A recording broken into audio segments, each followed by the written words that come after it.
Hello, Jandy and class, and this is my presentation on nuclear engineering. So, nuclear engineering. I don't have a Chromebook right now. Yeah, I don't have a Chromebook. Nuclear engineering. What do they do? So, a normal day for a nuclear engineer begins with entering into a large high-tech environment. The majority of nuclear engineers in the U.S. are employed by the U.S. Navy. They work in teams with other engineers and scientists, often also nuclear engineers, but a lot of the time they collaborate with other types of scientists like chemical engineers and electrical engineers, and so forth. They work in teams with other engineers and scientists. While not a field marked by a lot of breakthroughs, it does offer a stable and well-paying job. Nuclear engineers address problems concerning waste management, release of energy, and waste disposal. So, job prospects and education. And I'll give you guys a closer look at the graph too in just a second. So the projected growth, or decline, I guess, the projected growth is negative 11%, so the projected decline would be 11%. And as there are few to no reactors being built, that's why. The required degree is a bachelor's in nuclear engineering or a related field, and they normally make about $120,000 per year. In facilities and laboratories that contain nuclear products, they run the risk of exposing themselves, essentially poisoning themselves with radiation. And radiation poisoning is not something that you want to get. The majority of the time it is fatal. If you want to look up a very interesting case, look up the case of Hisashi Uchi in, I believe it was Japan. But it's a very interesting case. He was kept alive by doctors for 80 days after receiving a lethal dose of radiation.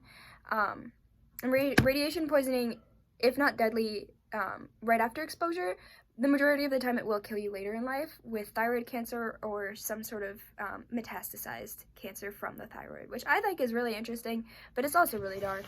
Anyways, here is the nuclear engineering graduate per year. So as you can see, it's gone up, but that's really only because our population is going up. In reality, there hasn't been as many nuclear engineers since the 90s, I would say, and that's just because there aren't as many nuclear reactors being built, and there aren't as many nuclear discoveries being made, just because we don't rely on nuclear energy as much as we used to.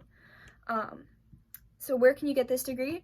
While not necessarily a specialty degree, it isn't easy to find a good school that offers degrees in nuclear engineering. Oregon State University, however, while remaining as affordable as possible, offers a master's degree in nuclear engineering as well as a couple undergraduate degrees that would help you gain that master's.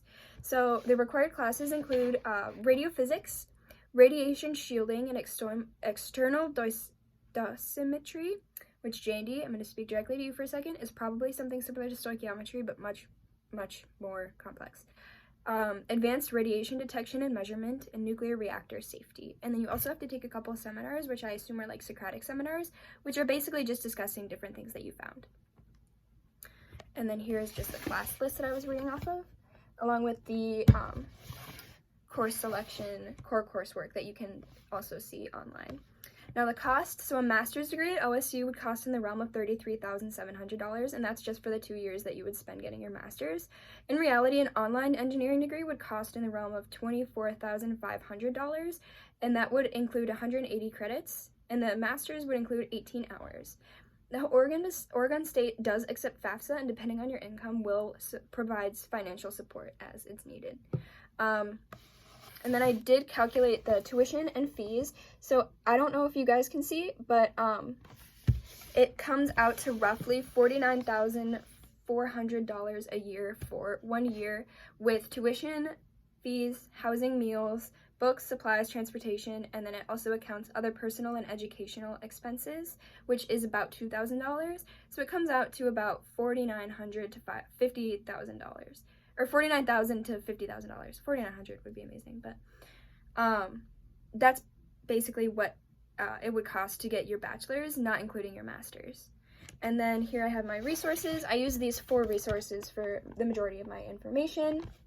So yeah, thank you guys for watching, and I hope you have a good one.